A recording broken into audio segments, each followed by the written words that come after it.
Seguimos en el curso de Derechos Humanos para personas no abogadas. Nos adentramos ahora al módulo 4 sobre el Sistema Interamericano de Derechos Humanos. El objetivo general será conocer los dos órganos del Sistema Interamericano de Protección de Derechos Humanos, la Comisión y la Corte Interamericana de Derechos Humanos. Este módulo tú podrás conocer sobre el mandato de ambos organismos del Sistema Interamericano. Los contenidos a desarrollar durante este módulo serán características del Sistema Interamericano, proceso de creación, instrumentos interamericanos de protección y órganos de protección. ¿Estás lista? ¿Estás listo? Adelante con nuestro siguiente módulo. Las principales características del sistema interamericano es que tiene una naturaleza subsidiaria o complementaria. Esto es muy importante y hay que tenerlo claro. Nosotros, si sufrimos o alguien una violación de derechos humanos, no se puede ir inmediatamente al sistema interamericano, sino que deben agotarse toda la vía judicial previamente. Como se dice en el sistema interamericano, se deben agotar todos los recursos internos. Y después de agotados, tenemos 6 meses desde que se nos notificó la resolución. Entonces, es subsidiaria. Otra cuestión muy importante, que ya lo ha dicho también la Comisión Interamericana y la Corte, es que no son una cuarta instancia. Quiere decir que si hay una casación en nuestros países, primera instancia, segunda casación, y nosotros no estamos de acuerdo con el fallo, no podemos ir al sistema interamericano para que revisen la sentencia, porque la Corte y la Comisión no son una cuarta instancia.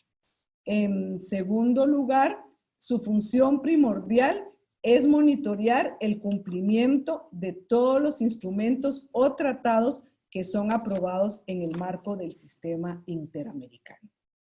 El sistema interamericano se crea en 1948, igual que la Declaración Universal de Derechos Humanos de Naciones Unidas que vimos. La Declaración Universal es del 10 de diciembre, perdón, y la Declaración Americana de Derechos y Deberes del Hombre es de mayo de 1948. Quiere decir que el sistema interamericano aprobó su declaración antes que a nivel universal. Lo único que no me gusta es que todavía hablaba de derechos y deberes del hombre. Y casi cada 10 años ustedes ven, pasa algo en el sistema. En 1959 se estableció la Comisión Interamericana de Derechos Humanos. Se estableció la comisión por medio de una resolución de una reunión de ministros de Relaciones Exteriores. O sea, teníamos una Declaración Americana de Derechos y Deberes y decíamos, bueno, ¿y quién va a supervisar? ¿Quién va a ser efectiva o monitorear? Entonces, por eso se crea la comisión. 10 años después, se aprobó la Convención Americana sobre Derechos Humanos, que como vamos a ver más adelante, es tal vez el tratado corazón del sistema interamericano. La Convención Americana sobre Derechos Humanos es importantísima porque ahí se crea la Corte Interamericana de Derechos Humanos. Vean qué interesante. La comisión la creó una resolución de ministros y en el 69 la Convención Americana crea la Corte Interamericana y además también establece el procedimiento que debe seguirse ante la Comisión Interamericana. 10 años después, esto es casi como un cabalismo, entró en vigor la Convención Americana. ¿Qué quiere decir que entró en vigor? Para que un tratado, primero, sea ley en un país, cualquiera de nuestros países, primero tiene que ser ratificado. Y quien lo debe ratificar es el Congreso, porque el Congreso o las asambleas legislativas son las que crean las normas. Entonces es el Parlamento el que le dice al Ejecutivo que sí se ratifique ese tratado. Entonces, luego para que entre en vigencia de manera internacional, se necesita que cierto número de estados lo hayan ratificado. En el caso de la Convención Americana, tardaron casi 10 años para que el número de estados que se requerían lo hubieran ratificado. 10 años después, en 1988, se dictó la primera sentencia de fondo de la Corte Interamericana de Derechos Humanos. Es una sentencia contra el Estado de Honduras. El caso Velázquez Rodríguez, un muchacho que fue detenido y desaparecido en Honduras, y es una sentencia muy importante porque desarrolló mucho la forma en que la Corte interpreta y cuáles son los alcances de su mandato y cuáles son los alcances de muchos de los derechos que estaban en la Convención Americana. Luego, ya en los años 90, empieza un desarrollo de estándares sustantivos sobre distintos temas. En el 2000 empieza una reflexión sobre el sistema interamericano, sobre el diálogo con sociedad civil, hubo reformas de sus reglamentos y fue interesante porque con las reformas que se dieron al reglamento de la Corte Interamericana se crearon dos instituciones nuevas, podríamos decir. Uno es un fondo de asistencia legal para las víctimas que van al sistema interamericano y no tienen recursos. Ese fondo se les entrega para que puedan cubrir todos los gastos que efectuaron. Y también se creó en el reglamento la figura del defensor interamericano. Ahora sí, los instrumentos interamericanos de protección de derechos humanos, como dijimos, la Declaración Americana de Derechos y Deberes del Hombre de 1948, la Convención Americana sobre Derechos Humanos, que desarrolló dos protocolos. Quiere decir que la convención tiene dos, podríamos llamarlo, solo para entender, como dos anexos. Un protocolo sobre derechos económicos, sociales y culturales, que se conoce como el Protocolo de San Salvador. Ustedes se preguntarán por qué se conoce como el Protocolo de San Salvador y la Convención Americana sobre Derechos Humanos se conoce como el Pacto de San José. La costumbre internacional es que en el estado donde se realiza la Asamblea General de la OEA y donde se aprueba un tratado, si el estado así lo solicita y está de acuerdo, se le conoce con el nombre de la ciudad donde fue aprobada la convención o el protocolo. Entonces, la Convención Americana, en el año de 1969, la Asamblea General de la OEA fue en Costa Rica. Entonces, por eso se le conoce como el Pacto de San José. Y en 1989, en una Asamblea General en San Salvador, se aprobó el protocolo sobre derechos económicos, sociales y culturales. Y luego hay otro protocolo también relativo a la abolición de la pena de muerte. En el artículo 4 de la Convención Americana de Derechos Humanos, ustedes pueden ver que dice que la vida es inviolable y que los estados que ya no tienen la pena de muerte no la pueden volver a reinstaurar. Pero se consideró que era importante hacer un protocolo para desarrollar aún más ese artículo. Se consideró necesario importante aprobar una convención sobre la desaparición forzada de personas. Entonces tenemos una contra la tortura, una contra la desaparición forzada. Y además tenemos algunos instrumentos internacionales que protegen a algunas poblaciones en situación de vulnerabilidad. Ahí tenemos la Convención para prevenir, sancionar y erradicar la violencia contra la mujer. Este es el único tratado que específicamente a nivel mundial regula la forma como se debe evitar y erradicar la violencia. y se conoce como la Convención de Belém de Pará, porque en esa ciudad de Brasil fue donde la Asamblea General la aprobó. Luego tenemos una Convención Interamericana para eliminar todas las formas de discriminación contra las personas con discapacidad. Tenemos la Convención Interamericana contra el Racismo y la Discriminación Racial, la Convención contra toda forma de discriminación e intolerancia y la Convención Interamericana sobre la protección de derechos humanos de las personas mayores. Ahora vamos a ver los dos órganos que tiene, como yo les dije al inicio, el sistema interamericano. Es una Comisión Interamericana de Derechos Humanos y una Corte Interamericana de Derechos Humanos. Para hacer brevemente una diferencia de ambas, hice este pequeño cuadro. La integración de la comisión son 7 comisionados o comisionadas y la Corte 7 jueces. A los integrantes de la comisión los elige la Asamblea General de la OEA. En cambio, a los de la Corte, solo los estados que han ratificado la Convención Americana de Derechos Humanos o Pacto de San José. La duración del mandato son 4 años con una reelección para la comisión y 6 años de una reelección para los jueces. En el caso de la Comisión Interamericana no se necesita que sean abogados o abogadas, sino que tengan experiencia en derechos humanos. Así que cualquiera de ustedes podría ser comisionado o comisionada. Luego la Corte Interamericana, como sí es un tribunal, sí se necesita que sea una persona jurista y que por supuesto sea experta en derechos humanos.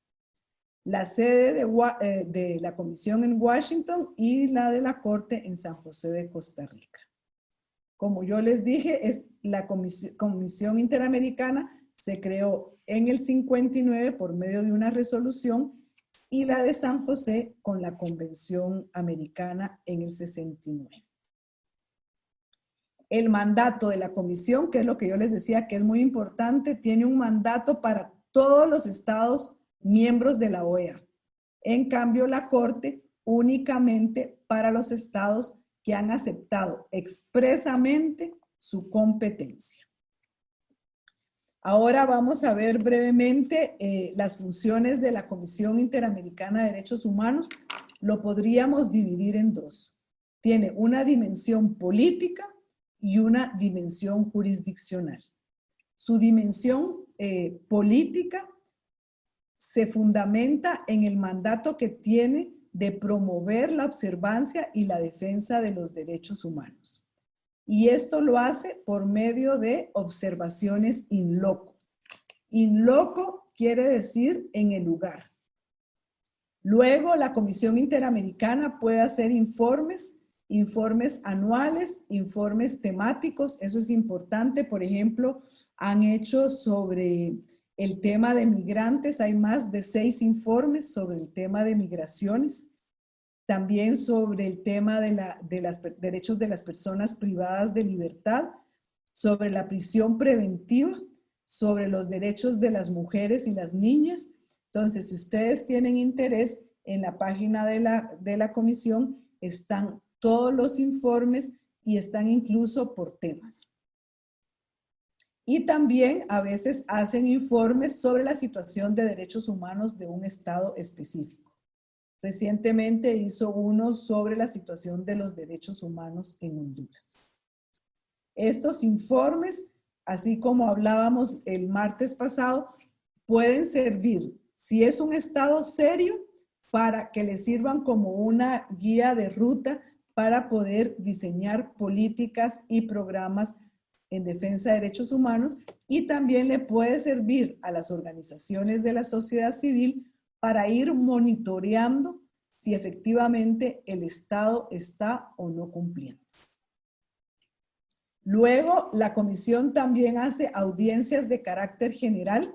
Por ejemplo, cuando hay un tema que preocupa, como puede ser las violaciones de derechos humanos a defensores y defensoras de derechos humanos, la comisión convoca audiencias de carácter general para que se puedan presentar organizaciones de sociedad civil, estados también, sobre el tema específico. También hacen comunicados de prensa, ahí vamos a ver más adelante, les tengo un link para que vean los comunicados que se han dado a partir del COVID. Hace conferencias, seminarios, reuniones, también solicita opiniones consultivas a la Corte. Ahí vamos a ver qué son las opiniones consultivas, y tiene relatorías. Las relatorías de la Comisión Interamericana, ahorita las vamos a ver en la próxima diapositiva, para que ustedes vean cuáles son los temas que tratan. Sobre la dimensión jurisdiccional, la Comisión Interamericana puede recibir y tramitar casos de violaciones de derechos humanos presentados contra un Estado.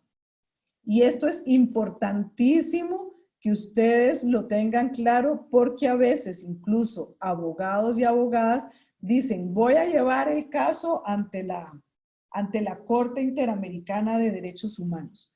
Nosotros no podemos ir directamente a la Corte. Tenemos que presentar nuestra petición a la Comisión Interamericana de Derechos Humanos. Solamente la Comisión Interamericana y los estados pueden presentar casos ante la Corte. Luego, también puede dictar medidas cautelares cuando sean situaciones urgentes. Entonces, puede dictar medidas cautelares, lo del sistema de peticiones que le mencioné, y también puede recibir peticiones o comunicaciones o denuncias de un estado contra otro estado, si ambos estados lo han aceptado.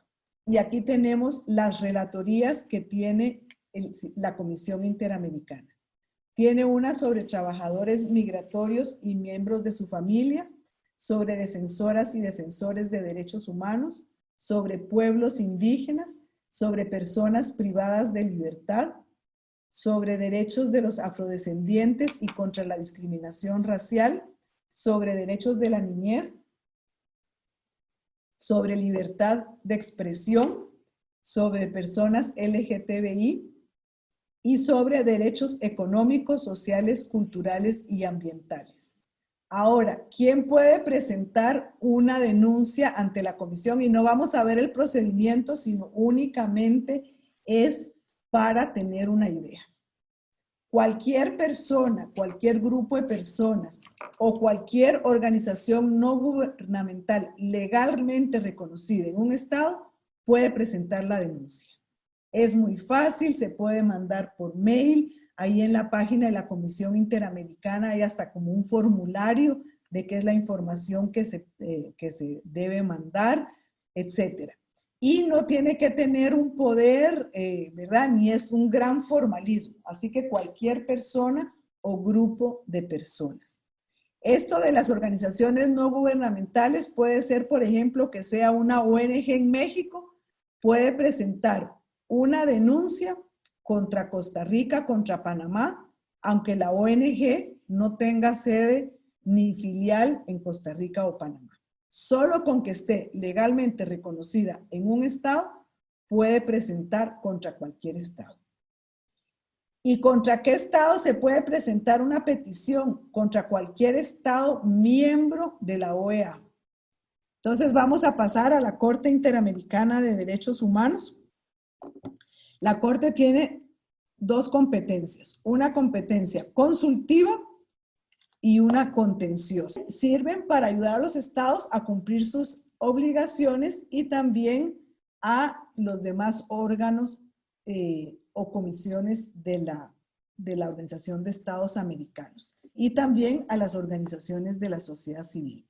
Entonces, se le pueden pedir opiniones a la Corte sobre cómo piensa ella cómo piensa la Corte que debe interpretarse, por ejemplo, el interés superior de los niños y las niñas.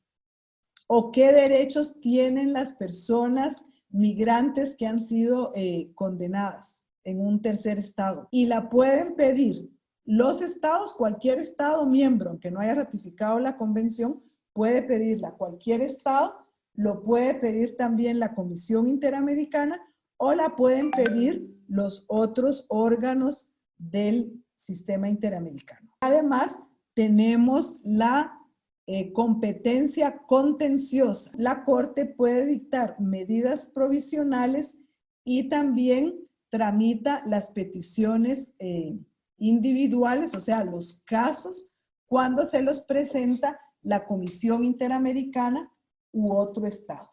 Entonces, como yo les dije, para que un caso se inicie ante la Corte, solo pueden iniciarlo la Comisión Interamericana o un estado. Y para ello tiene que haber pasado todo el procedimiento ante la comisión. La diferencia de las medidas provisionales, como podemos ver, las medidas cautelares las puede dictar la comisión contra cualquier estado miembro de la OEA, sea como vimos el ejemplo de Cuba, que no ha ratificado ningún tratado. La Corte puede dictar medidas provisionales contra cualquier estado que ha ratificado la Convención Americana de Derechos Humanos. Y lo puede hacer las medidas provisionales, puede dictar las medidas provisionales cuando está conociendo de un caso. Por ejemplo, ya está el caso ante la Corte Interamericana y tal vez algunos testigos corren peligro, o cuando se lo pide la Comisión Interamericana. En cambio, las medidas cautelares las puede pedir cualquier persona en cualquier momento.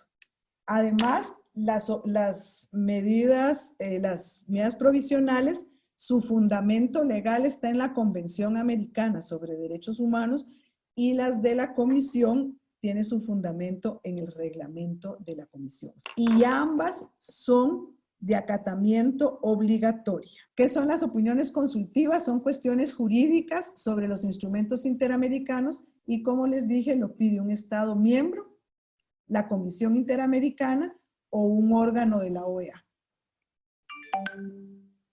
Y la competencia contenciosa es un procedimiento contradictorio, ¿verdad? Donde hay una participación de los afectados y del Estado, y una petición o denuncia de un tercero, y no requiere del consentimiento de las víctimas, y hay una distinción entre el carácter de peticionario y víctima. Por ejemplo, el peticionario puede ser una ONG y la víctima puede ser cualquier persona. Luego tenemos estas etapas: admisión, análisis de admisión, admisibilidad, fondo y cumplimiento o envío del caso a la Corte. Esta es la comisión, la primera etapa. El tipo de reparaciones que dicta la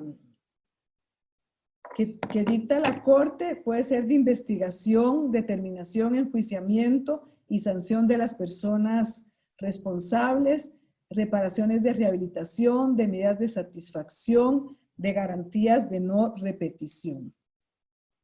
Y también esas son las reparaciones que no son económicas. Y además hay indemnizaciones tanto por el daño material como por el daño inmaterial. Porque a veces se dice que la Corte no da un seguimiento a las sentencias. Eso es erróneo, y además quien tiene la obligación de cumplir son los estados, porque los estados voluntariamente ratificaron la convención y voluntariamente aceptaron la competencia de la Corte. O sea, nadie es obligado. Entonces, si un estado es serio, debe cumplir con los compromisos que se obligó internacionalmente. A pesar de eso, hay un gran esfuerzo por parte de la Corte para darle seguimiento a sus sentencias. Ya se han dictado más de 190 casos y la Corte ha dispuesto más de 1000 reparaciones a las víctimas. Los estados, como le digo, están obligados de implementarlo de buena fe y de forma pronta e íntegra. La ejecución de la sentencia, la Corte Interamericana ha dicho que es parte fundamental al derecho que tienen todas las personas al acceso a la justicia. El acceso a la justicia lo tenemos en los artículos 8 y 25 de la Convención, y aquí habla la Corte de la justicia internacional. Y si un Estado no cumple con las sentencias de la Corte o no la ejecuta en el ámbito interno, las reparaciones que se dictan estarían negándosele a las víctimas ese derecho. ¿Qué hace la Corte para dar seguimiento a sus sentencias? Primero, la Corte hace audiencias y resoluciones de seguimiento. Cuando un Estado no ha cumplido, la Corte puede convocarlo a una audiencia para que informe los avances que está teniendo. También dicta resoluciones. Si el Estado cumple, también dicta resoluciones. Y si no ha cumplido, también dicta resoluciones diciendo que el Estado no ha cumplido con esta y esta reparación que se dictó. También, cuando un Estado ha incumplido, con base en el artículo 65 de la Convención Americana, la Corte lo incluye en su informe anual que presenta a la Asamblea General. Esa también es como evidenciar públicamente a la comunidad internacional, porque ahí están representados todos los estados, el incumplimiento por parte del Estado. Y algo novedoso que ha implementado recientemente la Corte son las visitas in situ. Quiere decir las visitas a los países. Para profundizar sobre este tema, te invitamos a ver el tema 4 del Manual de Capacitación para Personas No Abogadas a partir de la página 21, publicado en el sitio web de la Corte Interamericana de Derechos Humanos. Para finalizar y reflexionar sobre el contenido que vimos en este módulo, les invitamos a ver el video que dejamos en la descripción. Más de 3.000 kilómetros de frontera separan estos dos mundos. Muros, barreras, vallas, gente que solo se puede mirar a través de las alambradas. Vivo la vida con la bandera pegada al pecho como un emblema. Abrí la puerta, hacha camino, buscando un sueño como destino. Ay, ay, ay, lloro y me canto, pero el hambre me llena de fe. Somos los que ríen, somos los que lloran y se levantan toda la mañana. Somos los que tiran para adelante, somos los que no se conforman, somos soñadores, inmigrantes. Soy inmigrante mexicana y no soy criminal. Soy inmigrante latino y no soy delincuente. Soy inmigrante cubana y no trafico con drogas.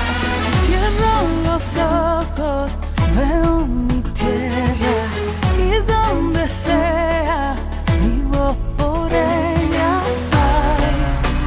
Ay, ay, ay, lloro y me canto, pero el hambre me llena de fe. Somos los que ríen, somos los que lloran y se levantan toda la mañana. Somos los que tiran para adelante, somos los que no se conforman, somos soñadores, inmigrantes. Escuchaba día a día las esperanzas de nuestra comunidad inmigrante, donde esperaban que hubiese un alivio migratorio. Soy inmigrante mexicano y no soy ningún violado. Creciente preocupación de los planes de deportación de miles de familias centroamericanas. Aunque no hay fecha fija para el inicio de esta presunta medida, algunos creen que es simplemente cuestión de horas. Salgo en busca de sueños y esperanza. Sale el sol, la noche cae, el día no descansa.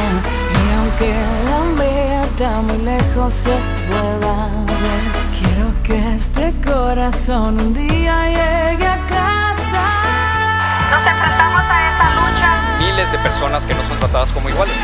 Somos los que ríen, somos los que lloran y se levantan toda la mañana. Somos los que tiran para adelante, somos los